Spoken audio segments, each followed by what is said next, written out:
Hello everybody and welcome to today's video.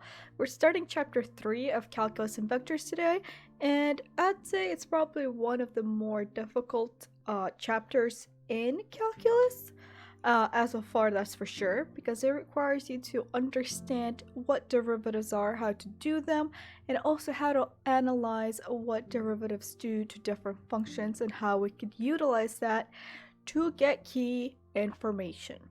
That sounds like a handful, and I promise you it is, but I will try my best to explain it to you in the most simple way possible. So chapter 3 focuses on curve sketching, and in order to do curve sketching, we need to know a few things. So chapter 3.1 talks about increasing and decreasing functions. This might sound familiar to you, because if you took advanced functions, in rational functions, which I think was chapter 3, we talked about increasing and decreasing slopes, which is super similar to the topic we'll be discussing today. So in order to do this chapter, we need to learn, or I guess refresh, how you would find different intervals, and then we also are going to use those different intervals to sketch functions. So let's get started on that. So derivatives are extremely useful when it comes to analyzing functions and also finding key intervals. Finding the first derivative of a function allows us to learn the slope of each interval. So what do I mean by that? I shall explain. So let's take a look at this graph, for example. If we wanted to discuss its key features, we could discuss its maximum and minimum points, and if we wanted to learn how to sketch it, we would talk about the different curves that went into it, right? The way that we learned to do it in advanced functions was a little bit different than how we're going to do it this year. So last year you would, for example, have to find the intervals, right? But you wouldn't know where the function has a peak. You would know, or you would be able to calculate its y-intercept. You'd have to find its x-intercepts, but finding really the maximum and local minimums was a little bit challenging. But luckily with derivatives, that doesn't appear to be a problem anymore. So how do we do that? Well, let's first of all find the derivative of this function. As you can see here, we have x cubed, which we know is 3x squared. That's its derivative. Next we have x to the power of 2, which we know is 2x, and then plus 3, it doesn't matter because it's just a constant, and then we have minus 6x, which just becomes negative 6. So this is the graph of the derivative. So what do we see here? Well, we have two key points, right?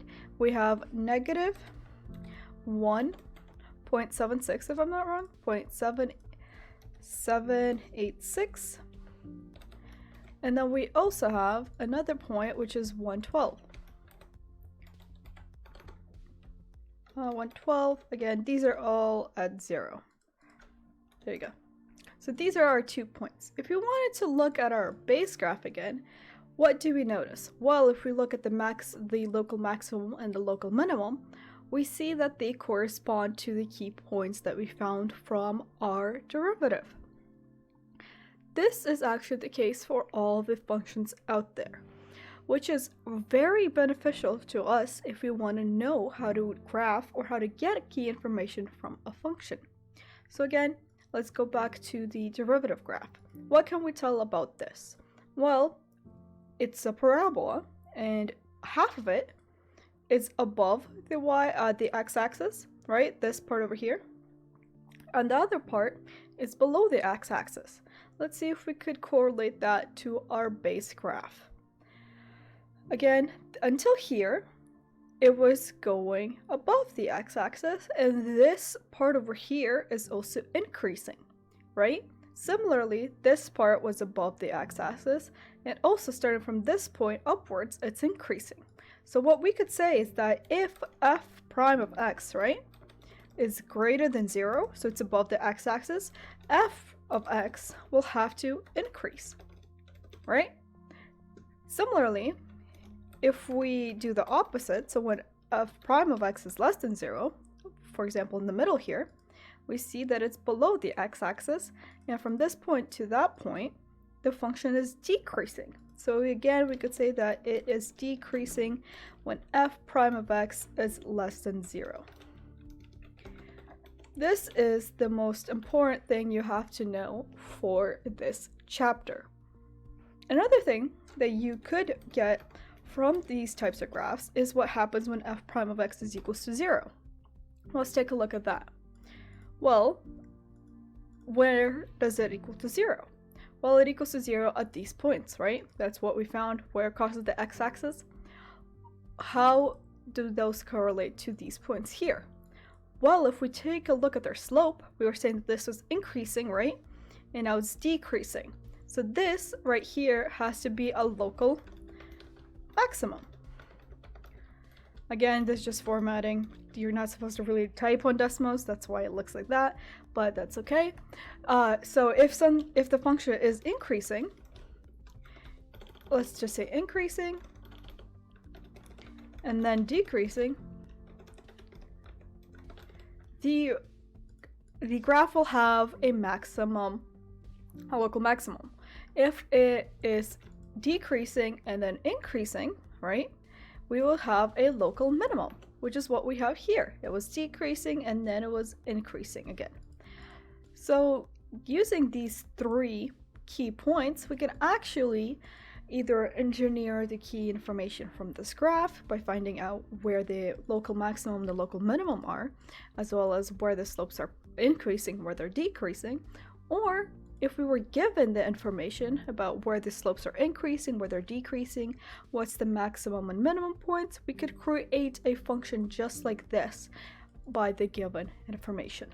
So now, using those concepts, let's do a couple of practice questions.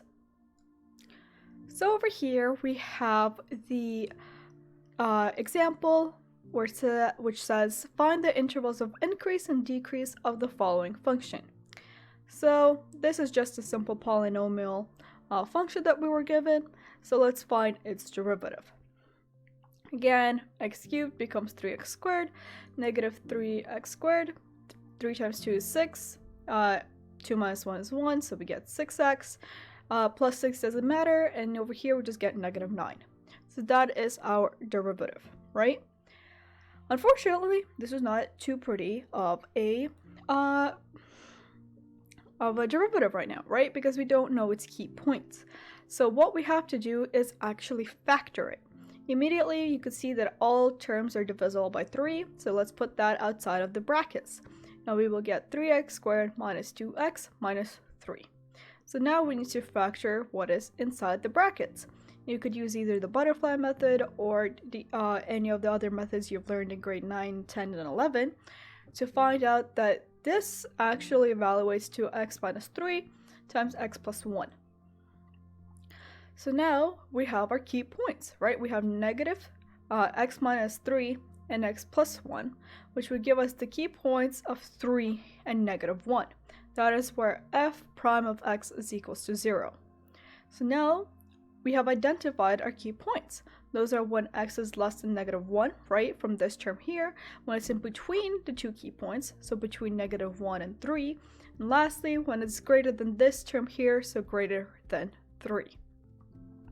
Now we could create an interval chart to assess how the function behaves throughout these intervals. So over here, I've actually added a column for test values. You don't have to necessarily do that. You could always put your numbers above if you want to save some time, because quite frankly, if you choose any number here, right, between negative infinity and negative 1, you should always get a positive number. Why is that? Well, that's pretty simple. This would be a negative number. This will be a negative number. A negative times another positive is a positive number. And so f prime of x will always be positive when x is less than negative 1. Again, when it's at negative 1, f prime of x will equal to 0. For our next interval, it's between negative 1 and 3. The easiest interval, or the easiest test value you could use here, is 0. So if we substitute 0 into our equation here, these two terms cancel out and we're just left with -9. -9 is negative, and thus between -1 and 3, f prime of x has to be negative. Now for our last interval, when x is greater than 3, again, I just chose 4. You could use any other number. You substitute that in, you'll see that this is a positive times a positive times a positive. 3 positives, just make another positive number. And so f prime of x is a positive when x is greater than 3. So now, using what we discussed on Desmos, we know that if something is positive, so above the x-axis, that means f of x must be increasing. It has an increasing slope. If it's negative, its slope is decreasing.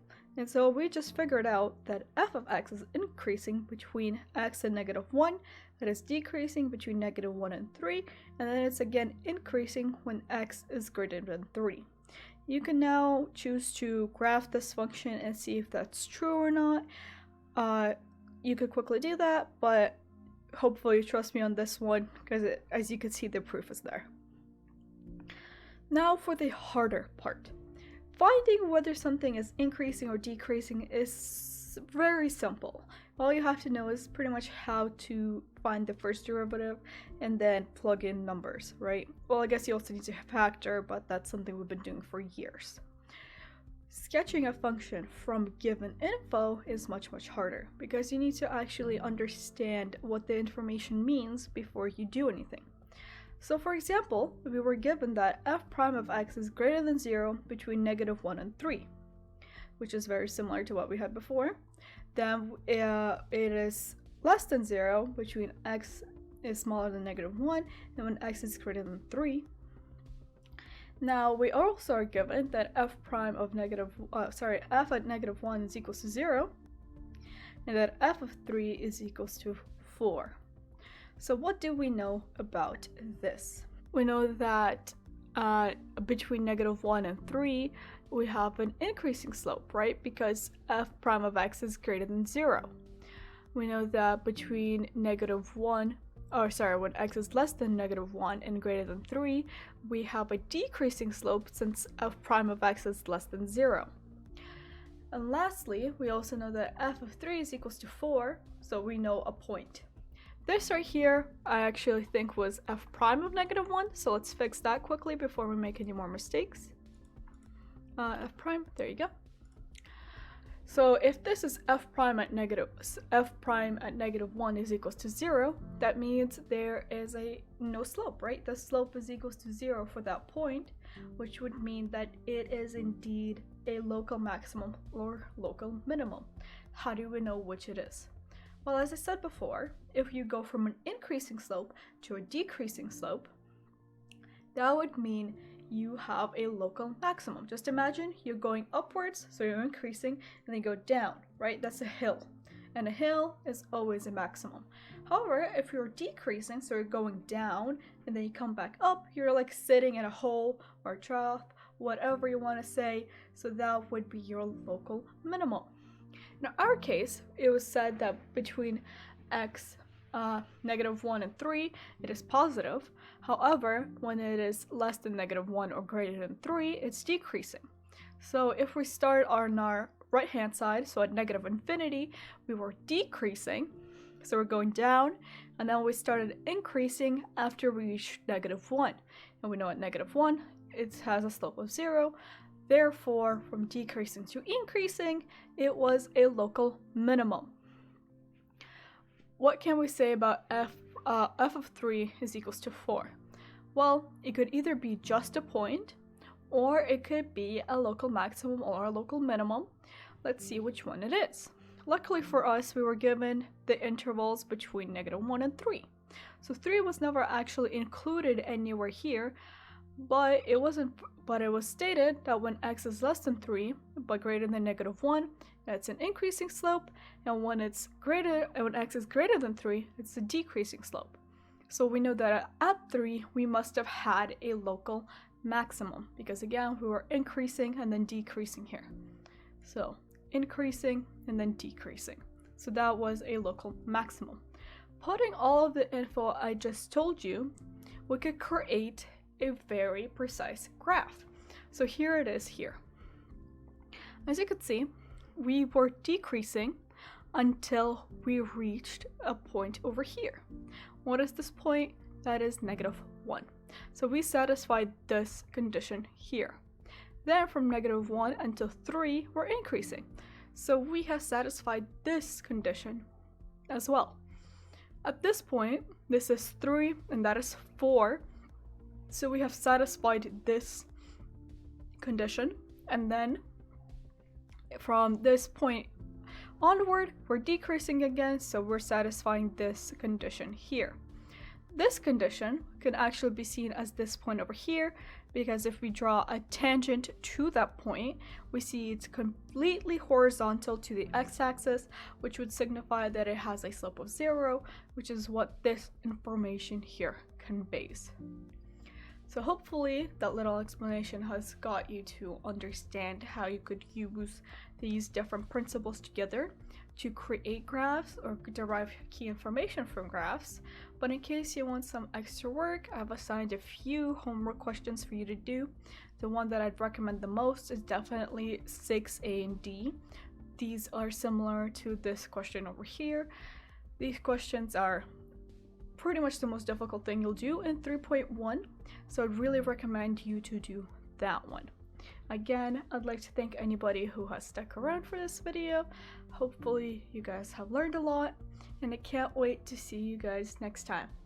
Bye bye!